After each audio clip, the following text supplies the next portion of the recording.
Si Kristo, mahal ng Diyos, hindi pinatay, hindi pinapako sa krus, iniakyat nga ng langit ng buhay na buhay. At mamaya, malalaman natin ang detalye niyan sa unang tindig ni Brother Basir.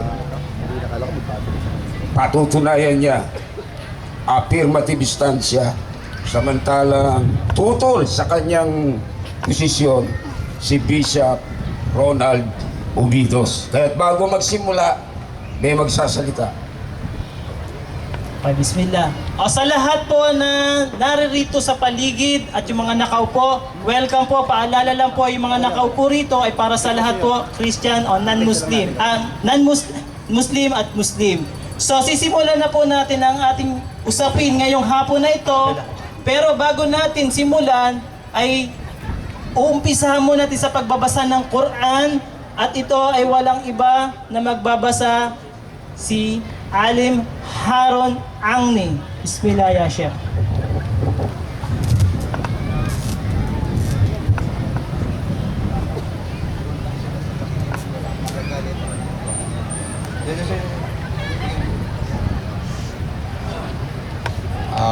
أعوذ بالله من الشيطان الرجيم بسم الله الرحمن الرحيم يا رب اشرح لي صدري ويسر لي أمري واحلل عقدة من لساني يفقهوا قولي نحمده ونصلي على رسول الله الكريم السلام عليكم ورحمة الله تعالى وبركاته.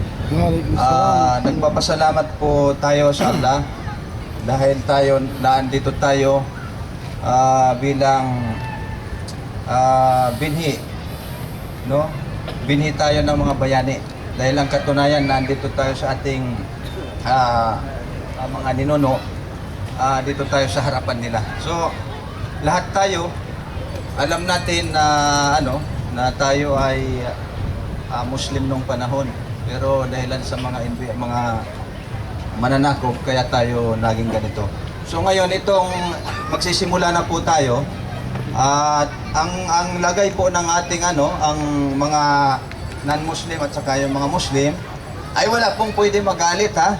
Hindi po tayo kailangan yung kung may pagpupuri o kaya yung mga hindi ka nais-nais na nabanggit ng ating mga dito, walang magagalit.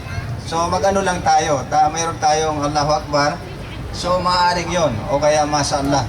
So yun ang yun ang magiging po ninyo, wala pong pwedeng magalit. At yung mga naandito lahat, tayo ay lahat dito nakabantay sa may mga security po tayo rito. Wala pong hindi pwedeng magano dito yung halimbawa may mga iniisip kayong hindi maganda nasa buti o ay hindi po mangyayari dahil sa marami po tayo nakabantay po lahat dito. Nakabantay yung mga natin dito, mga tao, mga lahat ng mga kapatid natin na andito. So, walang hindi lahat mabuti ang mga mangyayari. So, alhamdulillah, yung mga priority po dito, yung mga kapatiran ng mga Kristiyano. Oo, dito sa programa. So, dahilan sa itong paksa po dito ay para malinaw kung ano ba yung totoong batas ng Panginoon. So, alhamdulillah, maraming salamat at binibigay ko sa inyo ang salam. Assalamualaikum warahmatullahi ta'ala wabarakatuh. Sana matapos tayo na mapayapa itong pag-uusap na ito. Inshallah. Maraming salamat po.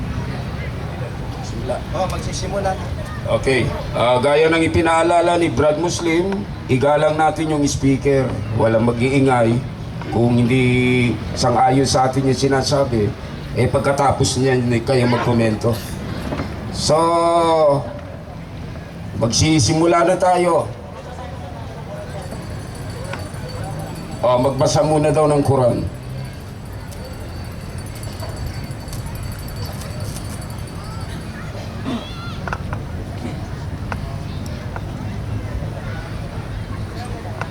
أعوذ بالله من الشيطان الرجيم بسم الله الرحمن الرحيم وبكفرهم وقولهم على مريم بهتانا عظيما وقولهم إنا قتلنا المسيح عيسى ابن مريم رسول الله وما قتلوه وما صلبوه ولكن شبه لهم وإن الذين اختلفوا فيه لفي شك منه ما لهم به من علم إلا اتباع الظن وما قتلوه يقينا بل رفعه الله إليه وكان الله عزيزا حكيما وإن من أهل الكتاب إلا ليؤمنن به قبل موته ويوم القيامة يكون عليهم شهيدا صدق الله العظيم.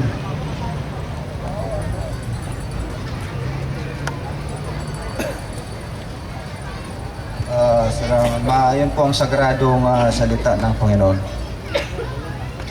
Mr. Bishop Ubidos, meron kayo ba merong gustong mensahe muna sabihin bago tumayo si Brother Basir? Para sabihin naman hindi ka pinapansin. Anyway, magandang hapon po sa inyong lahat. At sa atin pong mga kapatid at mga kaibigan na mga Muslim, ang aking pong bagbati ay isang taus-pusong Assalamualaikum. At sa inyong lahat na narinito mga guests ay ako'y natutuwa dahil ito po ay natupad. At unang-una, hindi ko pwedeng kaligtaan na una ay magpasalamat sa ating Diyos na makapangyarihan sa lahat. Dahil kung hindi dahil sa Kanya ay hindi magkakaroon ng ganitong pag-uusap. Pangalawa po ay gusto kong pasalamatan si Brother Bashir sa kanya pong effort at sa kanilang mga kasamahan para po mangyari ang pag-uusap pong ito na talakayan tungkol po sa mahalagang paksa ng Biblia, may kinalaman po sa crucifixion ng ating Panginoong Kristo. So, ito pong mga upuan, sound system, yung upa po dito ay talagang ito po ay sinagot ng ating mga kasamahan Muslim at ako'y nagpapasalamat, kaya pasalamatan natin sila. Ganun nila kamahal po ang katotohanan at ang Panginoon. Talagang they are willing to spend. Pero hindi ibig sabihin na tayo ay hindi natin mahal ng Panginoon dahil wala tayong ginastos. Ang point lang po natin is I'm so happy that they initiate this discussion. Kaya naman po tayo tumutugon. Malay mo, balang araw kami naman ang gagastos. Diba? Doon tayo sa kabila naman. Anyway, God bless you all. Maraming salamat po Mr. Moderator at sa atin pong makakausap sa hapong ito. Okay, without too much ado, simulan na natin to. Si Brother Basir, si Jesus Christ, hindi napako sa krus, hindi namatay. Taliwa sa paniniwala ng Kristiyano. Patunayan mo ngayon sa oras na ito, Ginoong Basir. Bismillah. Excuse me, sinong timer? Timer, sige timer. Unang tindig yan, 25 minutes. Bismillah.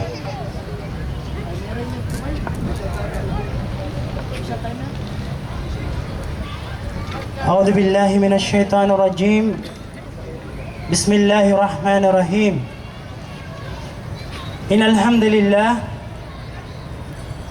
لله نحمده ونستعينه ونستغفره ونستهديه ونعوذ بالله من شرور أنفسنا ومن سيئات أعمالنا من يهده الله فلا مضل له ومن يضلل فلا هادي له أشهد أن لا إله إلا الله وحده لا شريك له له الملك وله الحمد وهو على كل شيء قدير وأشهد أن محمدا عبده ورسوله صلى الله عليه وعلى آله وصحبه ومن تبعهم بإحسان إلى يوم الدين أما بعد السلام عليكم ورحمة الله تعالى وبركاته. Sa lahat ng mga kapatid na Muslim.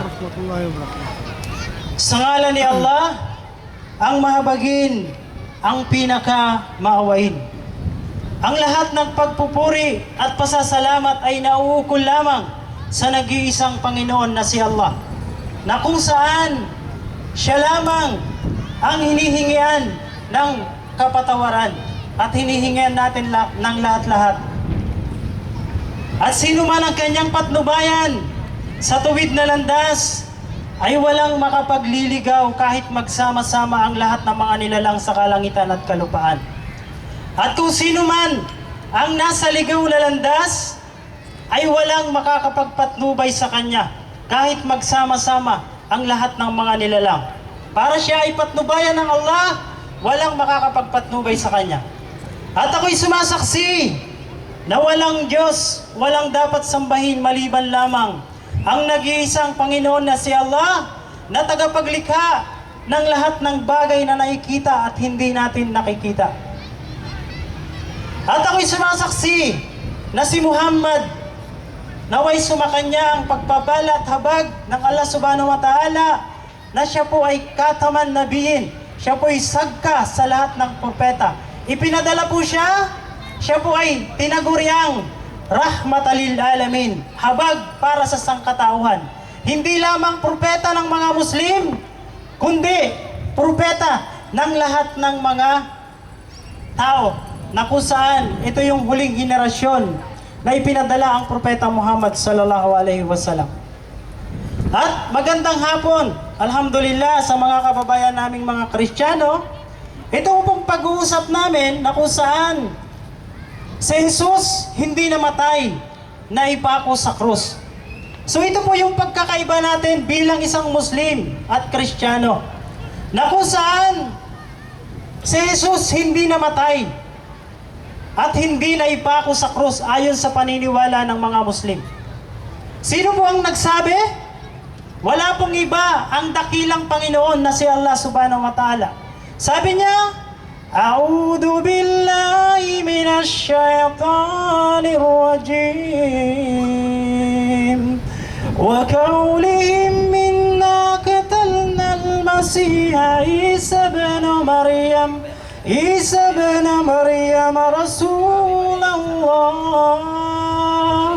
Rasulullah wa ma qataluhu wa ma salabuhu walakin shubbiha lahum wa innal ladhina ikhtalafu fihi lafi shay'in min ma lahum bihi min ilmin illa ittiba'an wa ma qataluhu yakina.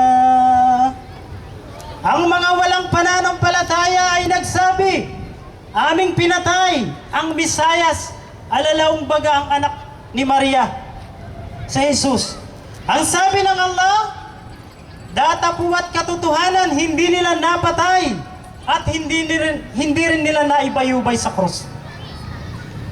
Binigyan ng din ng Allah subhanahu wa ta'ala na sinabi niya, wa ma qataluhu, hindi nila namatay, hindi nila napatay. Katotohanan.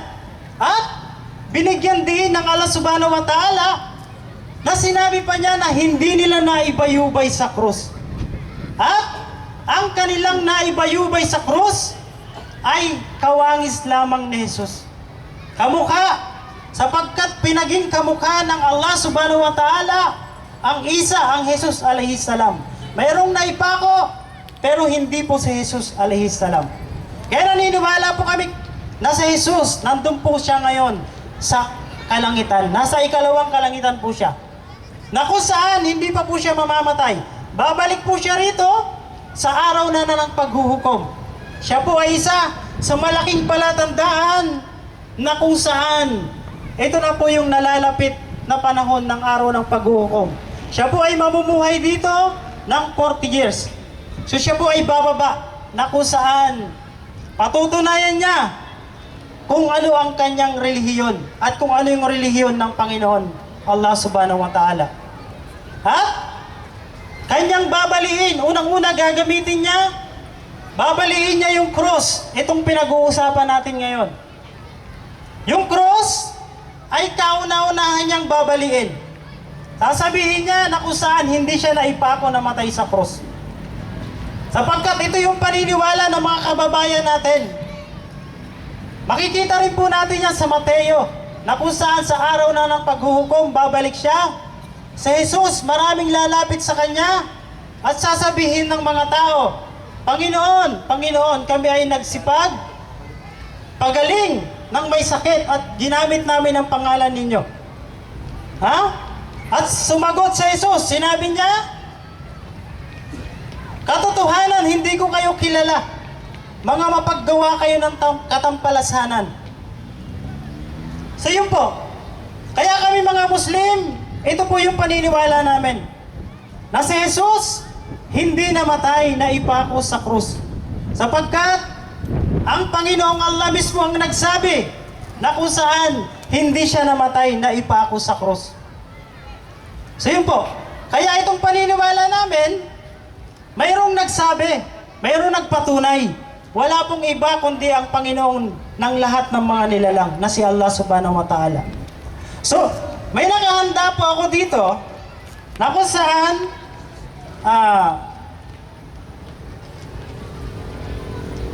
ito po. Ang batayan na si Jesus ay hindi namatay o naipako sa krus. May nakahanda po ako dito mga 5 na batayan. Unang batayan, dapat yung batayan o katibayan na libro o aklat, una, dapat ay inangkin muna ng Diyos na kung saan sinasabi ng Diyos yung aklat na pinaniniwalaan ng mga kababayan natin. Ito po ba ay inangkin ng Diyos na mula sa Kanya? Wala po tayong mababasa sa Biblia na inangkin ng Diyos na sa Kanya galing yung Biblia. Sinabi niya, Biblia ko to, galing sa akin to. Yun muna yung batayan. Dapat malinaw, inangkin dapat muna ng Diyos na sa Kanya galing yung batayan na dapat nating paniwalaan. Kasi sa Quran, maliwanag po yung nakalagay na kung saan yung banal na Quran ay inangkin ng Allah subhanahu wa ta'ala na ito ay mula sa Kanya. Ito ay nanggaling sa Kanya. Na sinabi niya, Tansilul kitabi, la rayba fi, min rabbil alamin. At sabi ng Allah, katotohanan ito ang kapahayagan ng aklat, ang Quran, na walang pag-aalinlangan, na ito ay nanggaling sa Panginoon ng lahat ng mga nilalang. So inangkin ng Diyos, inangkin ng Allah, yung Kanyang libro. Ito po yung batayan natin. Dapat inangkin muna ng Diyos yung libro na nagsasabi, si Jesus na ipako sa krus. Ngayon, kung hindi inangkin ng Diyos yan, sino umangkin yan? Na nagsasabi na naipako si Jesus sa krus. Kasi ang maliwanag po, sa Quran, inangkin ng Diyos na sa Kanya galing yung Quran, na ito ay Kanyang salita. Galing sa Panginoon ng lahat ng mga nilalang. Yun po yung unang batayan. Dapat inangkin muna ng Diyos yung libro na yan. Ngayon, pag hindi inangkin ng Diyos yan, saan galing yan? Diba? O baka gawa lang ng tao. Kaya mamaya, titignan po natin. Kasi maliwanag po eh. Ang Quran, siya po yung nagtatama sa lahat ng mali. Na kung saan, wala pong kontrahan. Wala pong ektilapan katira. Wala pong nakalagay. Kaya sinasabi ng Quran, sabi ng Allah, Kul hatu burhanukum in kuntum sadiqin. Sabi ng Allah, mag-produce kayo, kumalap kayo ng ebidensya nyo. Magdala kayo, magpakita kayo. Patunayan nyo kung kayo ay nagsasabi ng katotohanan na yung libro nyo ay mula sa Panginoon na inangkin niya na sa Kanya galing. Kaya sa Islam, napakalinaw eh. Inangkin niya ang Kanyang libro. Sinabi niya, Tansilul kitabi, la rayba fi, min rabbil alamin. Na ito ang aklat, ang kapahayagan na walang pag-aalinlangan na nagmula sa Panginoon ng lahat ng mga nilalang. Opo. So pangalawa, na batayan.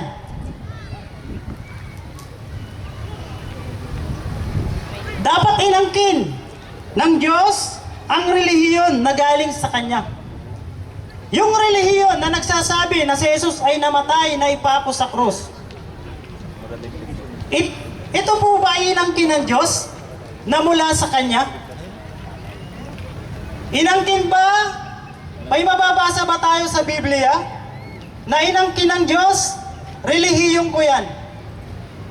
Kahit yung relihiyon ng katunggali natin ngayon, ng kapatid natin, si Bishop Ronaldo Bidos. Wala pong mababasa sa Biblia na kung saan inangkin ng Diyos na yung kanyang relihiyon. Eh sa Islam, inangkin ba ng Allah kung anong kanyang relihiyon? Inangkin po ba mga kapatid? Inangkin ba?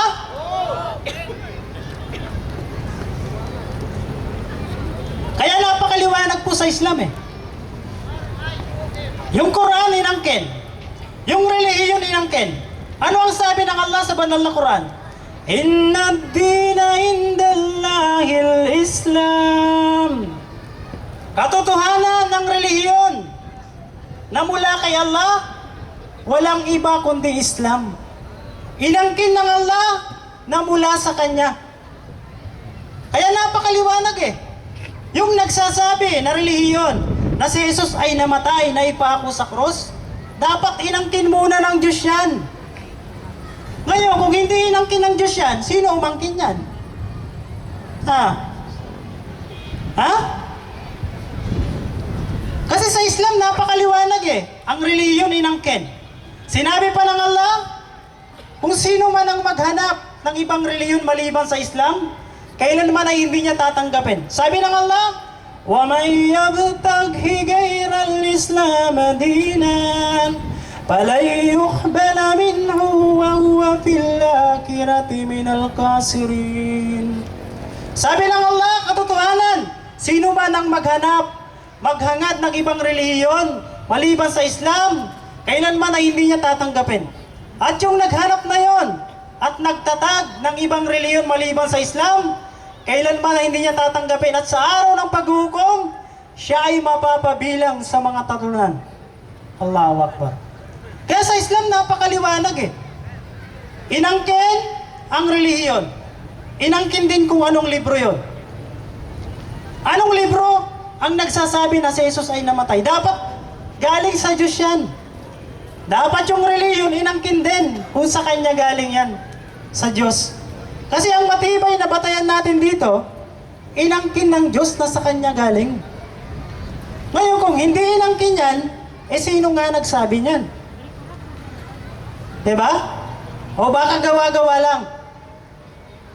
Kasi may mababasa po tayo dito na kung saan yung mga nakalagay dito sa ibang history na si Jesus, may nakalagay po dito sa Gospel of Judas. Ito po ay nakita po namin sa, nakalagay po ito sa National Geographic, the Judas Gospel. Nakalagay po dito na kung saan sinasabi dito, say, the true Christ was never crucified. Oh, sabi dito, ang totoong Kristo ay hindi na ipako sa krus. Sino ang nagsasabi? Mga Muslim ba? Ito ay nakita nila nung panahon na kung saan nahukay nila to. Nagulat kami, nakita namin sa National Geographic, the Judas Gospel. Hindi po Muslim ang sumulat nito. At yung mga scholar din, nagsasabi, hindi po scholar ng mga Muslim, kundi scholar po ng ibang relihiyon. Na kung saan, si Jesus ay hindi namatay, na ipako din sa krus. Opo. So, pangatlong batayan. Ito na po. Ilang oras pa ba? Sa moderator? 9 minutes. Okay. Okay.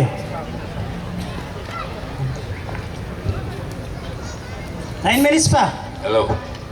Okay. Yeah. So yung pangatlong batayan na inihanda ko dito, dapat yung batayan na yan, na libro, na sinasabi dito, may manang kasalanan ba para pagbayaran ni Jesus ang manang kasalanan? Sa Biblia po ba, may makikita po ba tayo na kung saan may manang kasalanan? Si Adan at Eva po ba nung panahon nila, sila po ba ay nagkaroon ng manang kasalanan na yung sangkatauhan kasama po tayo ngayon? Ito po, mababasa po natin. Pakibasa nga po, kapatid, sa Deuteronomio 24:11. Tignan po natin kung may manang kasalanan. Mababasa po natin dito sa Deuteronomio 24:16. Opo.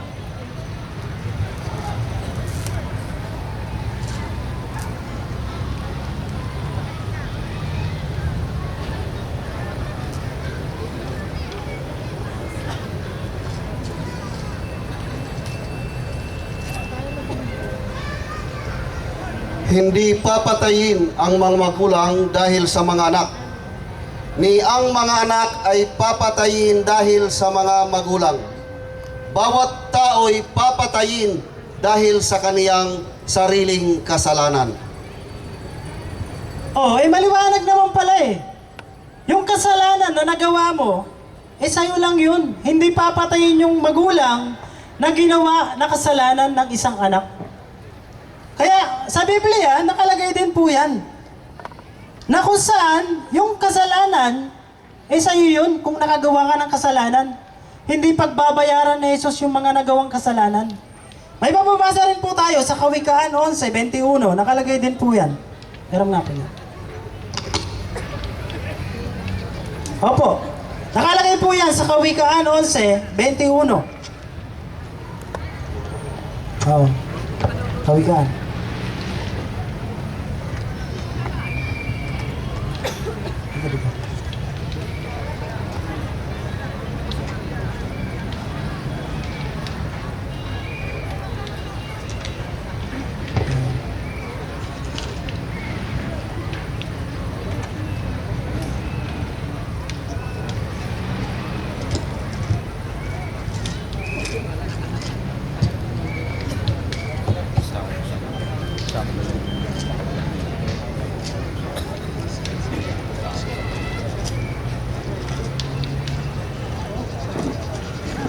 Okay.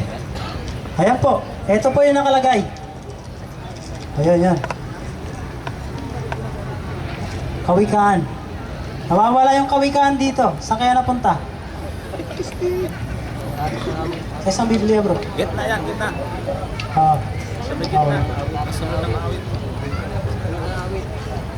Awit. Kasama. Awit 11. 5 minutes. Ayan. 21. Ito to. Ang taong masamay di makaliligtas sa kaparusahan, ngunit hindi maaano ang nabubuhay sa katuwiran. Ito sa Jeremias. Sa Jeremias, nakalagay din po yan sa 31. Ayan, 31:30. Yung manang kasalanan. Ngunit bawat isa ay mamamatay ng dahil sa kaniyang sariling kasamahan. Mamamatay pala yung tao, ayon sa Biblia, nang ayon sa kanyang kasalanan. Anong nakasulat? Ngunit bawat isa ay mamamatay ng dahil sa kanyang sariling kasalanan. Mamamatay pala yung tao nang dahil sa kanyang sariling kasalanan. Opo, nakalagay po sa Biblia. Maging sa Mateo, nakalagay po yan, kapatid, sa Mateo 19. 14. Ito po yung nakalagay po dito na kung saan minsan may mga bata na nagsilapit kay Isa alayhisalam, kay Jesus. Napiligilan ng mga disipulo niya na sinabi ni Jesus, huwag niyo silang pipigilan. Pakibasa mo nga, kapatid. Datapwat, sinabi ni Jesus, pabayaan ninyo ang maliliit na bata at huwag ninyong pagbawalan silang magsilapit sa akin sapagkat sa mga ganito ang kaharian ng langit. Yung mga bata pala sa kaharian ng langit. Kung may manang kasalanan, bakit yung mga bata papasok sa langit? Diba? Nakalagay din po yan sa Juan 8:34. Juan 8:34. Ayun. Ito. Ganito po yung pagkakasabi sa Juan 8:34. 34. Ayan po. Sinagot sila ni Jesus, katotohanan sinasabi ko sa inyo, ang bawat nagkakasala ay alipin ng kasalanan. O yun. Diniinan pa niya di ba? Sinagot sila ni Jesus, katotohanan, sinasabi ko sa inyo, ang bawat nagkakasala ay alipin ng kasalanan. Wala naman palang manang kasalanan Malinaw ang sinabi ni Jesus Binigyan niya pa ng diin Katotohanan, sinasabi ko sa inyo, ang bawat nagkakasala ay alipin ng kasalanan. So kung walang manang kasalanan, ano pa? Para mamamatay si Jesus sa krus para pagbayaran niya. Pwede po ba na yung nagawang kasalanan ng ibang tao ay ibang tao rin ang magbabayad? Pwede po ba na si Jesus ay namatay sa krus para pagbayaran daw ang lahat ng mga kasalanan? So yun po yung nakalagay sa Biblia na kung saan wala pong manang kasalanan. Wala na pong oras. 5 minutes pa. Opo. So yun po yung nakalagay na kung saan ito rin. Gusto po ba ng hain ng Diyos? Yung pang-apat. Hain o handog ang gusto ng Diyos kundi awa ang nakalagay po dito. Opo. Sa Oseas 6:6. Nakalagay po yan sa Oseas.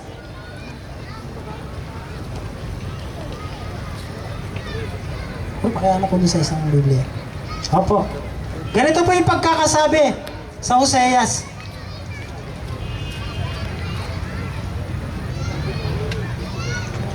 One minute na lang? O 1 minuto na lang?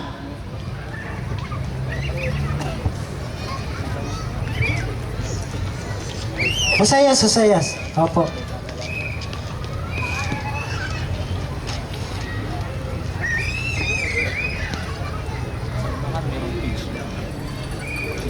Ba't ganon? Oseas. Oo.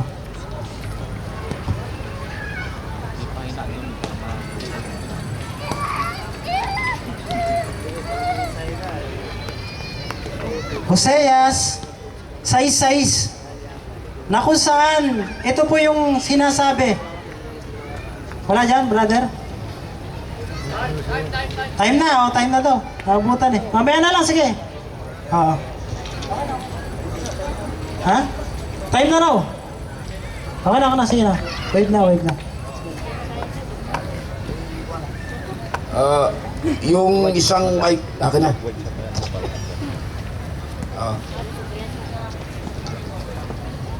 Ito, hawakan mo to dahil tatanungin ka Pag binigay mo sa akin yan. Okay. Yan ang unang tindig ni Brother Bashir ng Islam. At oras na ni Bishop Ubidos para mag-cross-examine. Walang oras ang inyong cross-examination. Pero limitado lang sa 5 tanong. Kaya tiyakin mo na ang iyong mga tanong ay talagang tanong na gigiba. Okay? Hindi tanong ng kakampi, Okay. Cross-examination to. Pwede mo i-request na nakatayo po para... Dapat pareho kayo nakatayo. Okay. Di ba na lang ako nakaupo? O sige, unang tanong. Okay, magandang hapon po. Ito po ang aking unang tanong sa ating pong kaibigang si Bashir sa kanyang presentation. Ang tanong ko po sa iyo ay batay doon sa nirecite mo na Surah 4:157. Opo. Total nirecite Ano ko po yung siya. tanong? Okay.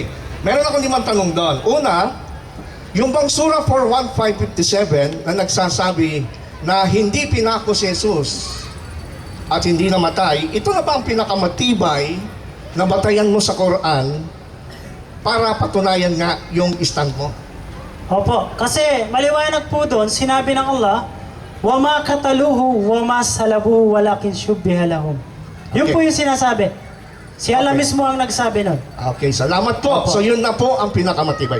Pangalawa pong tanong, aware ka ba sa scholarly field ng Islam na ang mga Muslim scholars mismo ay hindi nagkakaisa sa interpretation ng Surah 157 na sinasabi mong matibay mong batayan? Opo, ganito. Ang nakalagay po kasi doon, hindi siya namatay at hindi siya naipako sa krus. Okay. Sinabi Pero- ng, dali, sasagot pa. Sige, sige, sige. Sabi ng Propeta Muhammad sallallahu alaihi wasallam, may dalawa siyang iiwanan.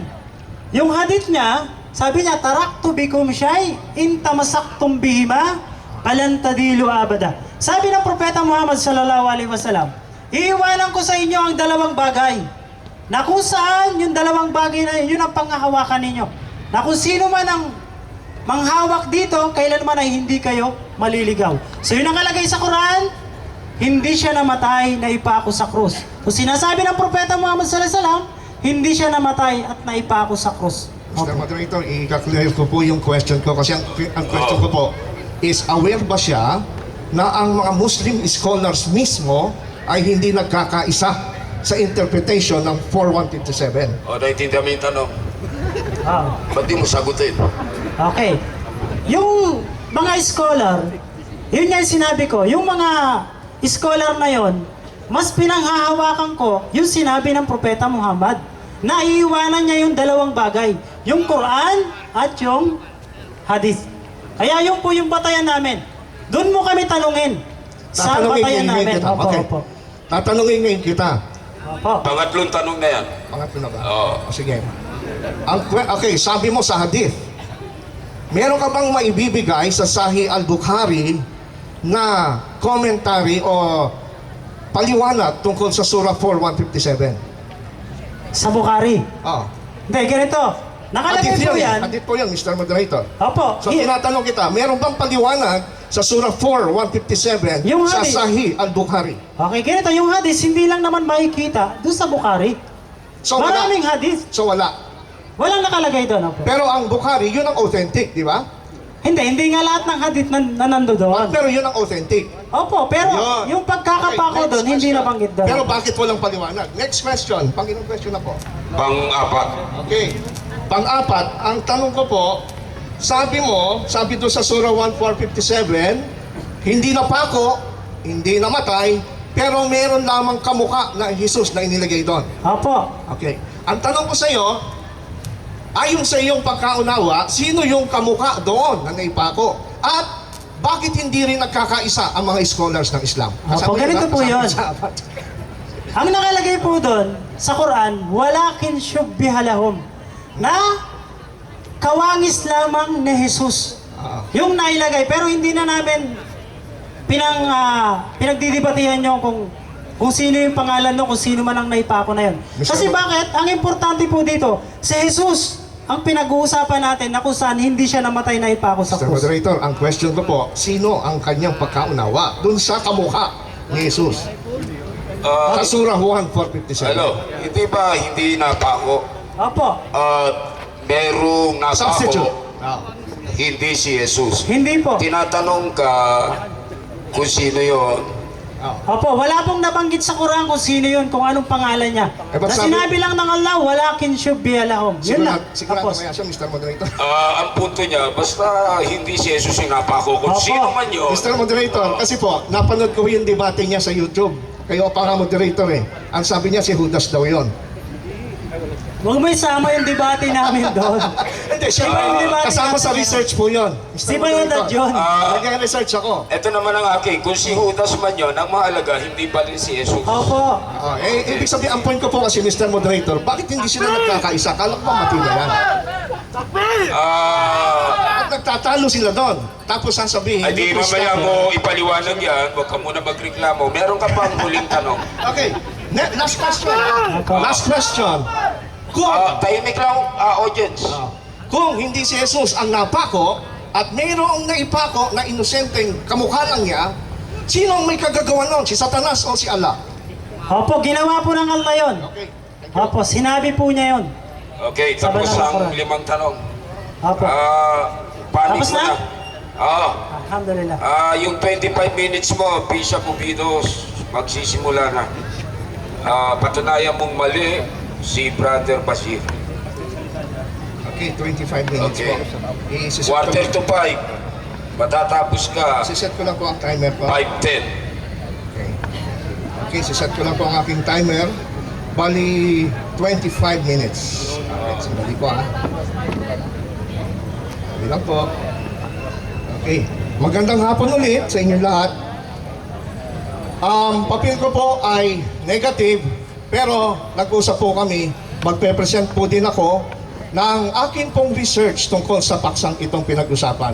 Yung rebuttal, para sagutin lahat ng mga sinabi niya, bibigyan ko po ng mahabang panahon mamaya sapagkat may dalawa kaming stand for rebuttal. So ngayon po, ako po ay magpe-present. Napansin ko lang po kasi sa kanyang presentation, ini-expect ko na ang gagamitin niya is internal and bibliographical evidences from the Quran and from the Bible.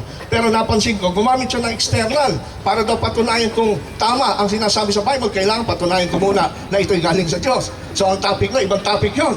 That is Bible ba ang Quran, salita ng Diyos? Pangalawa, gusto niya mag-iba na naman ng topic, which is patunayan ko daw muna ang tunay ng relihiyon. That is another topic. Sa mga debating nga panood ko about crucifixion of Christ since 1980s hanggang ngayon, wala ako nakitang gumamit ng ganong argument. Kasi lalayo yun, that is a red herring. Pero meron siyang dalawang point dito about original sin and yung sa Gospel of Judas, mamaya ko po sasagutin. Mag-represent po ako sa loob ng 25 minutes kung ano po ang akin pong sagot tungkol sa issue na ito.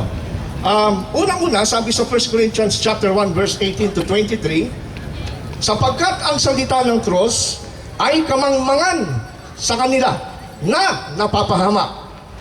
Ngunit ito'y kapangyarihan ng Diyos sa atin na naliligtas. Sapagkat nasusulat, isasawalat ko ang karunungan ng marurunong at isasawala ko ang kabaitan ng mababait.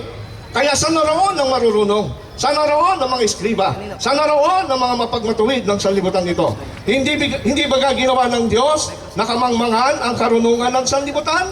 Kaya't yamang ang karunungan ng Diyos ay hindi nakilala ng sanlibutan sa pamamagitan ng kanyang karunungan ay kinalugdan ng Diyos na iligtas ang nagsisisampalataya sa pamamagitan ng kamangmangan ng pangangaral. Ang mga Hudyo nga ay nagsisihingi ng mga tanda at ang mga Grego ay nagsisihanap ng karunungan.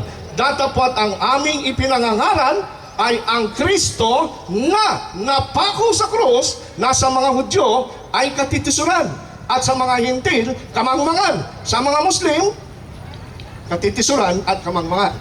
Wala na ho sa Bible yun, dinagdag ko lang. Kasi wala pa namang Muslim noon. Nung panahon ni Pablo.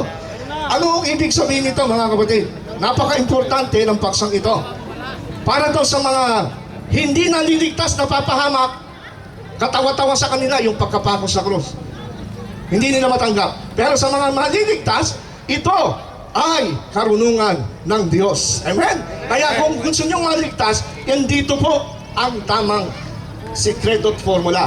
Meron po akong pipresent na dalawang argument. Number one, may sasabihin po ako sa inyo na dalawang bagay. Number one, ang Quran po, gaya po na nakita nyo sa ating pong cross-exam, hindi ho matibay. Yung kaisa-isang batayan nila para tutulan ang pagkapako at kamatay ni Kristo sa cross. Yung Surah 4:157, isa lang po yung batayan sa Quran. At alam niyo kung bakit po ako tutol doon. Unang-una, marami hong problema doon sa talatang yon. Maraming problema. Ganito po ang pag-analyze ng talata. Hindi ho tayo tatakbo, kumbaga, para ba patunayan ko na lumubog yung Titanic noong 1914, kailangan patunayan ko munang mayroong Diyos? Para mapatunayan ko ba na ang Titanic ay lubog, patunayan ko munang bilog ang mundo? Hindi ho, malayo yun. Ang ibig sabihin, dito tayo mag-focus. Ang paniwala ko ho, hindi ho matibay ang Surah 4:157 na ito ay nirecite niya. No? Kanina, na ang sabi ron at kanilang sinasabi, aming pinatayang Mesyas na si Jesus, ang anak ni Maria, ang sugo ni Allah. Datapwat siya ay hindi napatay, gayon din naman, siya ay hindi nila naibayubay sa krus. Datapwat ang nailagay na lalaki ay kawangis ni Jesus. Yan ang sabi ng Quran, nailagay na lalaki, kawangis ni Jesus. At ang may pagkahidwa o ibang paniniwala rito ay puspos ng pag-aalinlangan. Sapagkat sa katotohanan, alalong baga si Jesus na anak ni Maria ay hindi nila napatay. kung babasahin po natin, doon sa bandang ibabaw, sabi po ng Surah 1457 din, sa bandang gitna, matapos sabihin na ang lalaki na nailagay sa krus ay kawangis ni Jesus, at ang pagkahidwa o ibang paniniwala rito ay puspos ng alinlangan, na ang kaalaman ay walang katiyakan. Wala silang sinusunod maliban sa haka-haka. So ang sabi ng Quran, yung mga naniniwala daw sa krus, na si Kristo ay napako sa krus, ito'y naniniwala sa haka-haka. Pero nakita po natin sa cross-examination, sila po ang maraming haka-haka. Bakit? Yun palang kung sino, paano na ipako sa krus si Kristo, alam nyo, may mga Bible scholars sila at mga debaters na ang paniwala, si Kristo na ipako sa krus, kaya lang, hindi lang namatay. Nahimatay lang. Ang tawag po doon, swoon theory. At nakakapagtaka po, yung mga debaters nila na kilala, kagaya po si Mr. Ahmed Didat. Yan po meron akong kakilala Muslim, sabi niya siya doon yung Ahmed Didat ng Pilipinas. Sabi ko, paano yun? Kung ikaw ang Ahmed Didat ng Pilipinas, ang paniwala mo pala, iba sa Orthodox Islam. Na ang paniwala ni Ahmed Didat, si Jesus na pako sa krus, nahimatay lang. Tapos nung siya'y dinala na sa lubingan, doon na natauhan na buhay. Hindi siya namatay. Ayan. Si Shabir Ali, alam ko, kilala niyo si Shabir Ali, isa sa hinahangaang debater ng Islam. Ngayon, nag-iba siya ng interpretation. Sabi niya, based doon sa mga tafsir ng Quran, ng mga Islamic Muslim, sabi niya sa Surah 4:157, hindi ho tinututulan daw ng Surah 1:457 na si Kristo ay hindi na ipako sa cross. No, naipako siya, hindi nga lang namatay. Ngayon, ang natin narinig sa kanya, naipako at naimatay. So doon pa lang, meron silang haka-haka. Maniniwala ba kayo sa haka-haka? Of course, hindi. Ang problema, isang talata lang, hindi pa nagkaisa. Okay. Pangalawang problema ng Surah 1:457, kung sino yung naipako. Ang sabi niya kanina, hindi niya masabi. Pero siguro, hindi niya alam, naka-upload sa YouTube yung debate niya kay Pastor Banadat. Pinanood ko yun. Ang paksatin nila si Cristo ba'y napako sa krus. Ang moderator siya rin. Buti na lang yung moderator mo. Ang sabi niya, nung tinanong siya, sino yung pumalit na naipako? Sabi niya, si Judas Iscariote. Ngayon, nagbago siya ng stand. So, haka-haka na naman. Nakita niyo mga kapatid, hindi ho matibay ang Surah 4, hindi matibay ang batayan ng Quran para tutulan ang matagal ng katotohanan established. Hindi mo na kailangang patunayan na ang Biblia ay salita ng Diyos, hindi kailangan mayroong Diyos ang nasa Biblia. That's another topic para sabihin na tama at si Kristo ay naipako sa krus. Okay? Pangalawang theory po, bukod sa substitution theory, may nagsasabi ho kasi, sabi niya si Judas Iscariote. Meron naman na nagsasabi si Simon na taga Cirene, yung tumulong na magbuhat ng cross. Imbis na si Kristo ang mahablot mapako, si Simeon ang naipako. Meron naman nagsasabi, isang lalaki, sabi ni nung kanilang mga early scholars, sabi nila, yung mga lalaki, merong isang lalaki na younger disciple ni Jesus Christ nag-volunteer na siya ang may pako.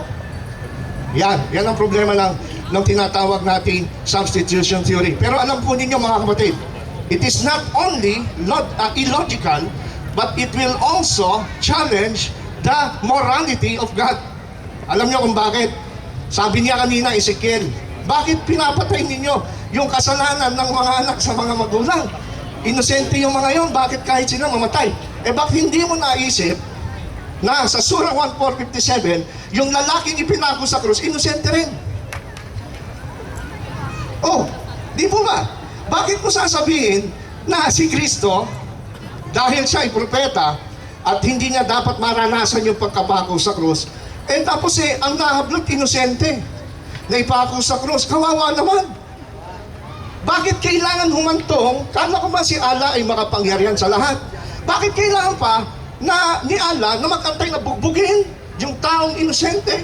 Kailangan pa niyang mapako sa krus yung taong inosente. At pagkatapos si Kristo pa rin kukunin din pala sa langit. Ba't hindi na lang kinuha si Kristo sa langit bago pa may madamay na ibang taong inosente? Yun ang point doon No. Another point na gusto ko i-drive sa inyo. Tinanong ko siya, sino may gawa nun? Sino may gawa? Sabi niya, si Allah. So therefore, si Allah pala, lalabas dito, great schemer.